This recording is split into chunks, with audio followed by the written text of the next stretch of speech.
Money, a conversational podcast about personal financial topics aimed at improving conversations about money and marriage so you can reach your dreams together. This is a weekly discussion brought to you by a seemingly financially incompatible couple bonded by the legal contract of marriage. My name is David, your favorite saver, and in addition to Heather, today we are honored to be joined by Lauren from EDIFYnancial. Thank you so much for joining us today. Yes, welcome, Lauren. So it's been really fun, as we've been doing this podcast, to be on social media and kind of get to meet the financial community. And EDIFYnancial is somebody that I've been following. Really great content on how to help couples, primarily the wife and the relationship. So we're excited to continue with the discussion we had last week on income disparity and get Lauren's perspective. So we're excited to have you here today, Lauren. I'm so excited to be here. It's been fun getting to know you guys and looking at y'all's content, and y'all have such a heart to help the marriages, and I just love it. Awesome. Well, why don't you tell our audience a little bit more about yourself, who you are, about your family, where do you live, what do you do, and why you're joining us today to talk about marriage and money. So I live in the Texas Panhandle, and I am married to my very best friend for 5.5 years now. And we have 2 little boys that are full of life and energy here. We raise cattle. We have a metal welding business. We have leather business. We have all the things, but my passion is really with this EDIFYnancial. It's really where I have become, I've had this heart for the wives in a marriage because I've been in some pretty rough places. So I'm here talking about marriage and money with you guys because, like you guys, I believe that what y'all are doing here on this podcast, you're giving tangible ways for couples to come together, even in their differences concerning money. And I truly believe that if a couple can talk about money, they can talk about just about anything. So true. So true. I'm excited to join you guys today because I feel like we have kindred hearts in this mission. That's great. So one question that we like to ask all of our guests is to talk about how you and your husband have your finances set up. We had an episode a while back about, keeping finances separate or combined or hybrid. And I'm not sure if you talk about that in some of your coaching or counseling, but would love to hear kind of how you guys have things set up. For sure. So we actually have ours all together. This was kind of a natural progression. It wasn't anything that was real difficult for us just because of the way everything was handled. Not as planned. I was pregnant before we got married, and that was not at all how we wanted to do things, but that's how it was. And I wanted to stay home with our kids, and he absolutely agreed. And so we combined everything, and now we have both always brought in income. He was definitely the breadwinner when I was home doing things with the boys, but it was never, for us, it was a biblical standpoint on the fact that I really felt convicted that when it said one flesh, it meant everything, including our finances. Some people may not get that conviction, but I definitely did. And so we've been that way. And really just the perspective of none of this is ours. It is all God's. That's the way that we believe. And so it was really easy for us to put that together. But I have actually worked with people working through this and go from a separate to kind of a hybrid to now we can trust each other, and now we go to combined. So ours was pretty simple and pretty cut and dry, but not everybody has it that way. Yeah. We were combined as well, and it was very much pretty simple up front, so it wasn't an issue. But I can see how you could coach people to kind of be on a journey, right? To fully get the trust and to make progress. So. Yeah, that makes sense. And is one of you more of a spender, one of you more of a saver, or do you both have kind of that same perspective? We are definitely night and day when it comes to this stuff. I am the saver. I will pocket money away. I have always been that way. And my husband, he burns money through his pocket before it ever even gets there. So we're definitely night and day when it comes to it. And that has been a challenge to overcome for sure. And we definitely have all the stories for that. I'm sure. And that journey to get on the same page, could you tell us a little bit about what that process has been like? I know for Heather and I, we were in a similar situation where I was the saver and she's the spender, and it took us a while, a lot of conversations, a lot of discussions and some tears to get there, and openness and conversations about motivations and all those things for us to be able to get there. But how did you and your husband get on the same page with these things? I'd like to say it was some neat and tidy journey, but let's be real. It Yeah. definitely was not like you guys. There was tears shed. There was teeth gritted. The biggest pivotal moment was the year that my husband heavily instigated the purchase of 2 brand new pickups on top of the debt we already had. This was the year that everything hit a climax. Our financial stress or fights, my stress, all of it. But that was also the year that I genuinely believe God helped me to craft a plan out of that mess. And so, I wouldn't take it back. It was a messy year, but it was also a year that a lot of fruit was being planted, I'll say, during all that mess. So I'm definitely the financial nerd of the marriage, and my husband was the free spirit one, but he was also a breadwinner. So I didn't feel like I had much of a say-so, which caused me to feel less than at times. And I had to take the old piece of advice that you catch more flies with honey.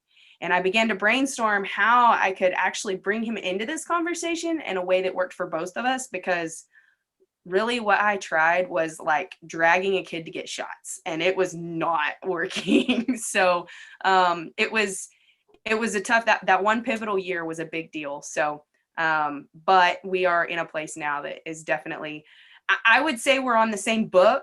We're getting, maybe we're in the same chapter. So we're getting a lot closer. Yeah. It's always, and it's a journey. It's never done. It's always, there's always new things. There's always new changes. And that's why the communication needs to be really key, right? Right. And that's exactly what it took for us too, is we had to have some rough moments in order to encourage us to say, hey, this isn't going to be working out for us if we continue down this path. We need to make adjustments. We need to find a way to make this work for the two of us. Yeah. So kind of moving on, you talked a little bit about how, he's been the breadwinner, and I know as you coach and talk to some of your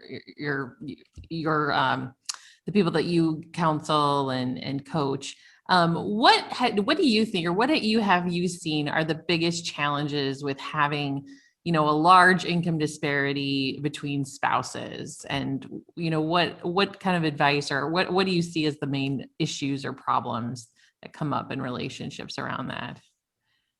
So the biggest thing for me, speaking from my own, was mom guilt.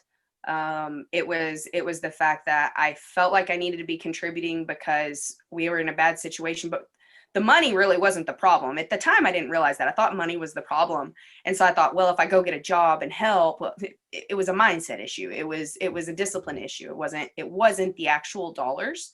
But I had a lot of mom guilt, wife guilt, just daughter of Christ guilt. There was all the guilt that came in. There was a lot of stress just around the fact that not only, which our situation was a little different, like we talked, there's no normal situation, but my husband was on the road working in the oil field. And so I was by myself. And so not only did I have the stress of our finances aren't working, I had the stress of I'm doing all this on my own at home. Like I felt like a single mom. But I mean, we got mailbox money. Like it was not anything. I'm not comparing me to a single mom because I can't even imagine, but those things that happened were very stressful. My self-confidence at that point, like I didn't even want to get dressed and go into public. It got to be a lot of anxiety, a lot of depression. And really what it boils down to is I was idolizing the situation. And any believers on here understand that there's a lot of consequences to idolizing something like that. So just not having good communication, the ownership of the money, didn't have a proper perspective on that. I felt powerless. So those and talking to other wives, moms, this is common. This is a very common feeling whenever there is that gap in between the husband and the wife. Did your husband know that you were feeling this, or was this something you were really kind of feeling alone and kind of on your, handling a lot of that emotion and feelings yourself? It was I was dealing with a lot of it myself. It was it was the classic I thought you should know situation, and he was completely oblivious. Like, it took a while for him to realize, oh, like, this isn't right, which for us, again, kind of unique. He was gone from the time we got married, and it was me here. And so he didn't know me well enough, honestly, to be able to realize that something was really wrong for an extended period of time. Like, it just he didn't know. When I would bring it up to him, I would say it in such a small way that he didn't realize it was such a big deal, because I didn't want to cause that confrontation, or I felt like it was a conversation we needed to have in person, but I didn't get to see him in person that often. And so, like, when you don't get to see him, what's the point in fighting the 1 weekend a month you see each other? Yeah. So there was a lot of things that I held to myself, for sure.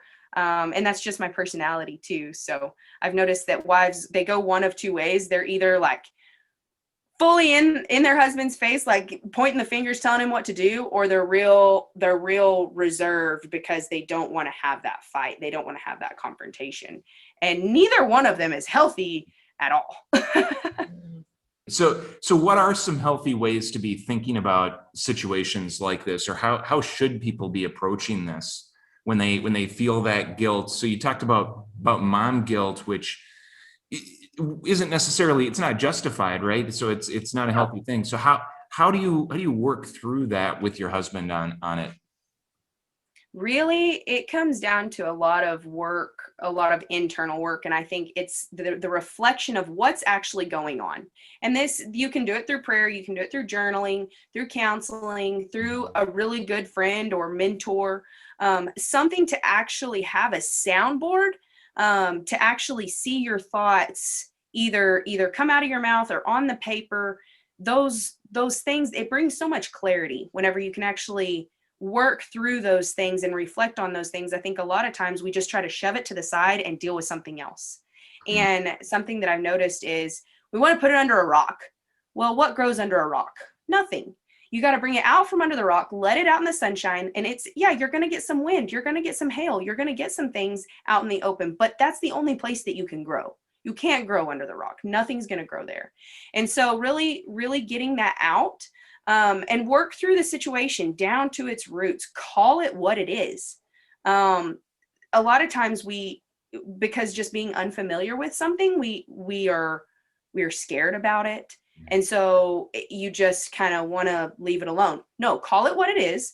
Counter it with truth. This is the truth. Because a lot of things that we fret over aren't really things to be fretting over. They are situations that we've made up in our mind. They are these exaggerated realities that we've come up with. No, counter that with the truth. And then creating and countering that with the truth, that can be with your husband, with your wife, if you're on here listening, that talking to them and saying, hey, this is how I feel. And they can be like, honey, that is not at all what I meant. That is not what I said. That is not at all how I feel about you and your situation. So countering that with the truth. And then after you do all that, create practical steps to keep those challenges from being strongholds anymore. Those strongholds, those are just footholds for the enemy. And that's what he's trying to do. I mean, I truly believe that those strongholds that we have power over those. And so getting into the nitty gritty and saying, okay, these are the practical steps I'm going to take to move forward. Yeah. And I really like what you said about, I think we often focus on the problem, and even you said in your own situation, that's kind of sometimes the symptom, right? It's like, like when you're sick, it's like, I'm throwing up, but that's not the problem. There's something wrong, right? It's like getting down to what is really the issue and identifying it, acknowledging what it is, calling it what it is, and dealing with that versus let's try to fix what we see as the external problem or situation, right? Right. And like you were saying, in certain situations, you may think it's this really big deal between you and your spouse, and then you have the conversation, you bring it out into the open, and you realize, oh, it's not as big of a deal for my spouse as I thought it was. It's really only a big deal for me. I'm so glad we got it out and had this conversation.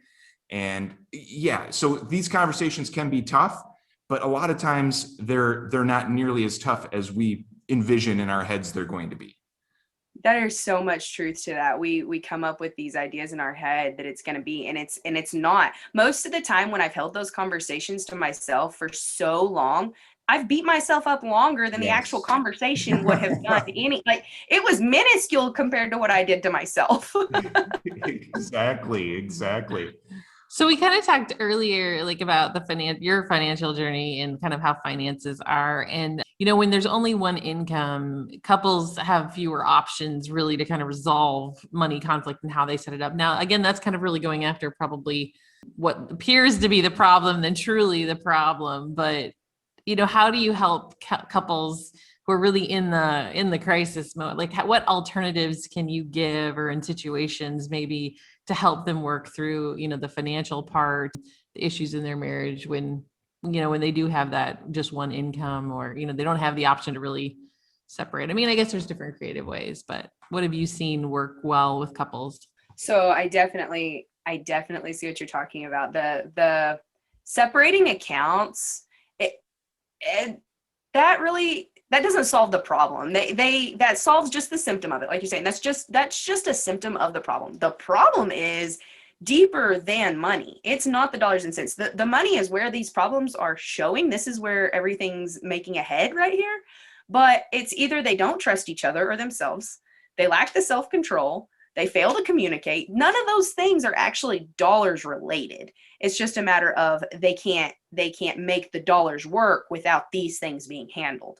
Mm-hmm. And so these are things that actually need to be addressed, is those big, deep roots. And I think that comes back to, okay, what can we do to learn to trust each other easier?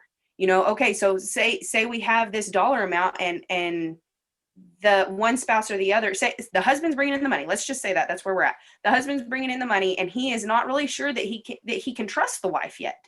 And maybe that isn't the wife's fault. Maybe it's because his mom betrayed his dad in some situation, or maybe it's because he was married before and got betrayed. And so a lot of times maybe it's not you.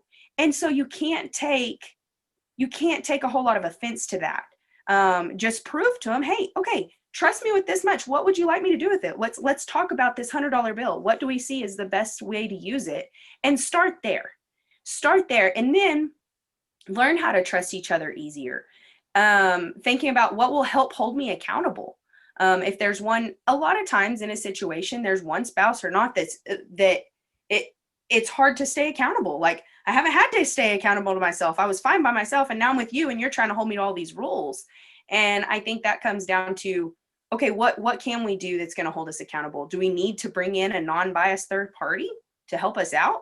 Is that a friend, a mentor, or pastor, a financial coach, whoever it is that can come in and say, okay, this is the best use of it, or talking through, like a mediator, talking through it with you guys. If you just flat can't do it on your own, bring in somebody that can help y'all just get to a place where you can communicate, where you do learn those skills, and then you can carry on forward and use those in the future. The sooner that you do that, the sooner you either communicate or get somebody to help you communicate, the better off you're going to be. Yeah, I think you're right that a lot of these issues stem back to trust. And is it, I don't trust you to make the right decisions with our money, or trusting handing off something you care about to your spouse. And that could be built up, like you said, it doesn't necessarily have to be even handing off money. You could be building up trust in other ways till you get to that point too. Yeah, and you've talked a lot about the communication piece, and I think that's probably the word we use in every episode that we've had. It pretty much always comes down to communication, right? Definitely. And so what practical tools, or what have you seen as a good way to help couples really communicate? Yeah. Like, are there good places to start when communication has broken down, or when it's not happening effectively? Are there tools that you've used, or conversation starters that you've had in order to build up good communication practices? Yeah, I mean, it sounds so easy. Oh, communicate. It's like the easy button, but it's not always. It's like actually doing it is another thing, right? Yeah. Definitely. I see what you're saying. So the best way that I have seen is there's a few different steps that you can take. And the first one is that tell your spouse, hey, I want to talk about this thing. This is going to be we're going to talk about one question. We're going to talk about one topic. And guys, it doesn't have to be about money. It doesn't have to be about, we need to be saving this much and we need to quit spending this much so we can pay off this debt, or it doesn't have to be about money. It can be, hey, are you enjoying your job? Yeah. What do you like about your job? What do you hate about your job? Because that's talking about money in a way that isn't attacking somebody about money. And so kind of coming in the back door and building that actual relationship, because it's hard to just jump into a conversation that you haven't communicated. It's like talking to a friend that you haven't talked to since high school and trying to sell them something. Like, you're not going to do that. If you haven't built that strong communication foundation before trying to slam them with money, they're going to slam the door in your face. And so practically, okay, set a date. Say, hey, honey, if you don't know what they like to do, ask them. And say, okay, maybe it's going to get a milkshake. Okay, let's go get a milkshake on this day. I have one question that I want to discuss. This is it. We're going to talk about it next week. Does that time work for you? And just actually going and doing something fun. Talk about something simple. Start small. If communication has not been good, if it has been broken between you two, start small and intentionally build on that every week or every other week. I wouldn't say any less than once a month. Be building on that communication. Start small and build that foundation to where you can start talking about money again. Because I've been there. I have tried to talk about money to my husband. This was before. And I would try to talk to him about it. And he's like, it was a deep conversation. And in his family, he wasn't raised in a way where they really had deep conversations. It was always very shallow.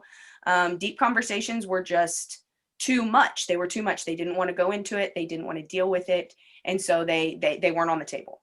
And so when I went to church, my family, on the other hand, we had deep conversations at every meal. I mean, we were all about it. And so he was very confused when I went to try to do this. He's like, we don't talk about these things. I'm like, oh, but you should.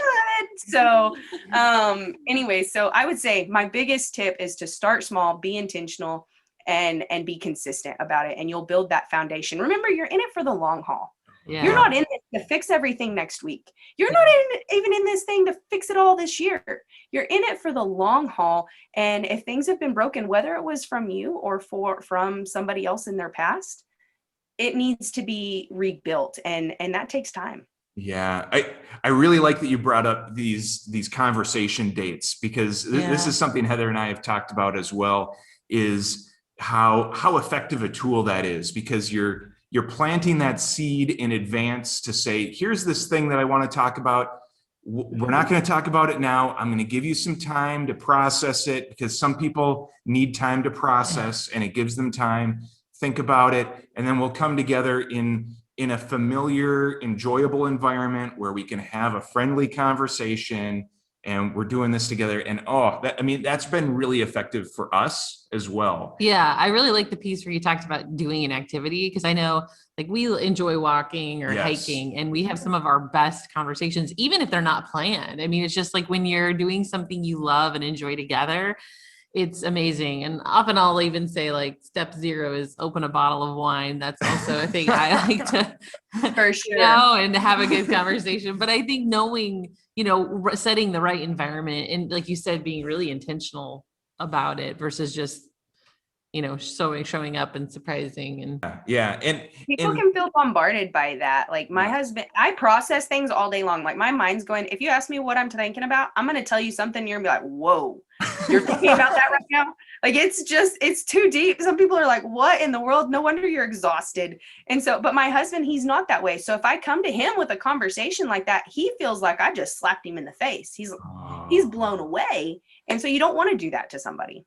Right. Yes. If you're able to have these conversations on a regular basis, you build it up, and like everything else in life, like you were saying, you're not going to, the old saying, they didn't build Rome in a day, and you're not going to build the perfect marriage in a day, and you're not going to build the perfect conversation dynamic in a day. And so, being able to say, here's the one thing that we want to work on next, and it can be very small, is such great advice. Really appreciate that. How do you think does this change, or how does this work when when kids are involved. So we don't have children, but I know that, when you have kids involved, they might perceive the dynamic or the friction between parents or between couples in a different way. And I'm wondering how does that impact how couples should approach their conversations, their rubs against against money, or the different income disparity dynamics there, or does this not have an impact at all? Yeah, it has a huge impact. I noticed that y'all follow Rachel Cruz a little bit, so this Yeah. might not be a new idea for you, but our relationships with each other and money have a huge impact on our kids.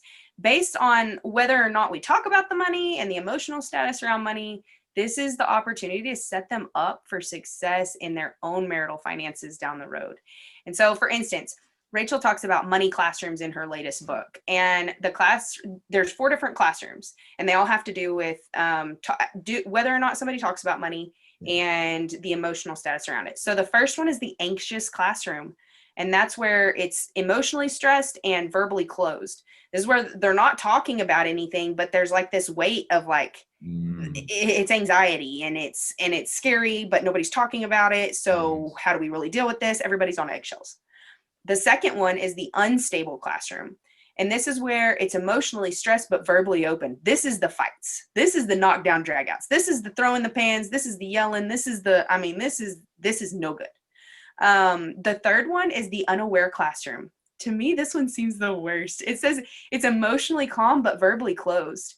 And when you're doing that, you're not talking about it, but everybody's calm about it. And so your kids are go on and raised like money isn't a thing. Yeah. Like And so they're completely unaware. That one seems like the worst to me, but all 3 are bad. And so then the last one, and this is where our goals as parents should really be, and that is to create a secure classroom. This is where it's emotionally calm and it's verbally open. And really that work has to be done. Like if you have kids or if you're planning on having kids, like this work needs to be done today within you and your husband, and just saying, hey, this is the long-term goal that we have going on here. We want to launch our children into successful marriages, into successful lives, just in general. Even if they don't ever get married, they need to know that money doesn't rule our lives. It doesn't rule our emotions.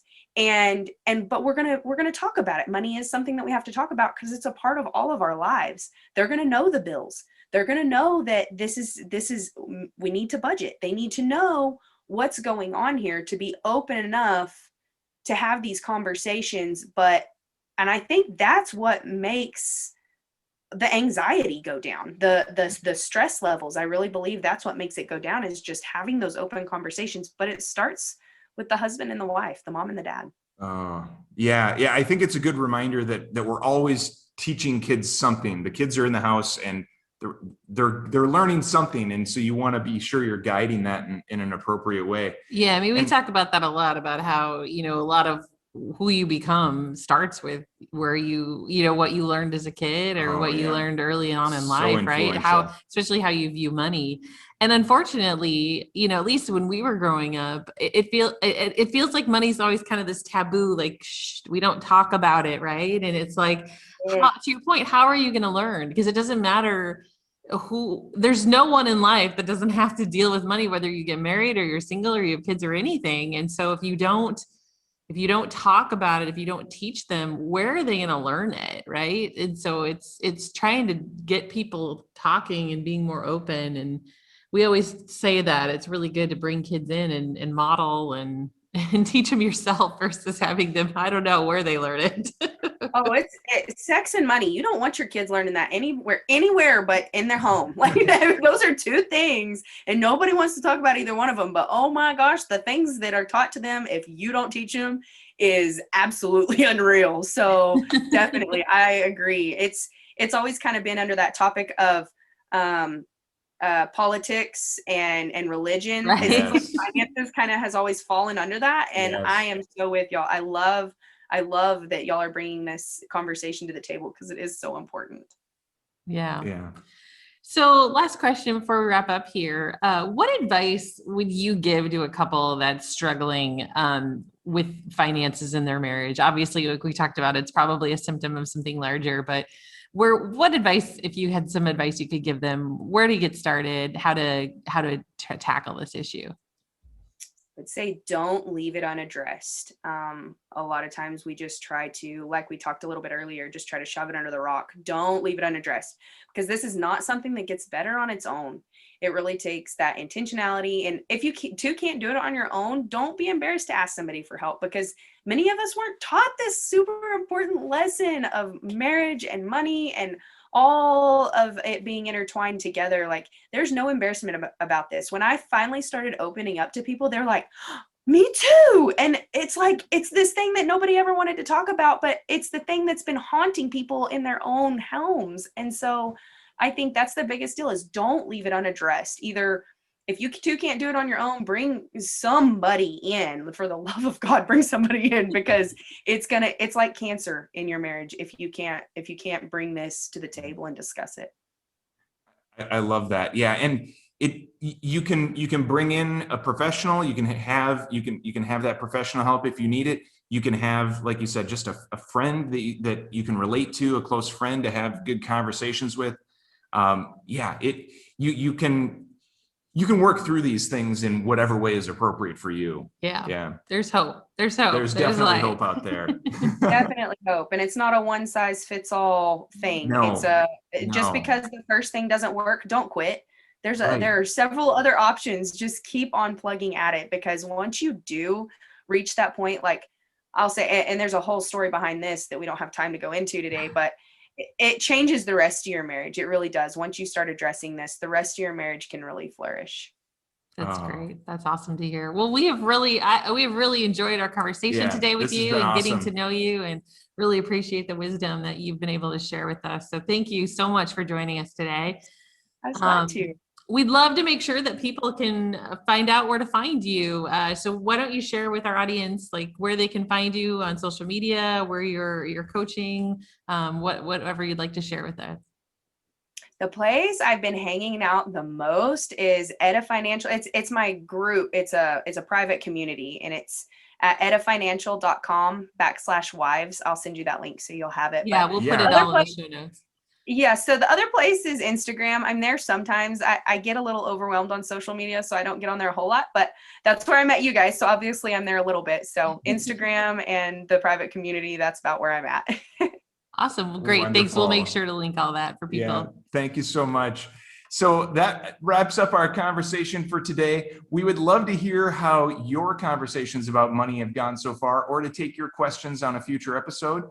Please feel free to email us at marriageandmoneypodcast@gmail.com, or message us on Instagram at marriage.and.money. Thanks again for joining us this week. And remember that whether you're a spender or a saver, your best financial life lies somewhere in the middle.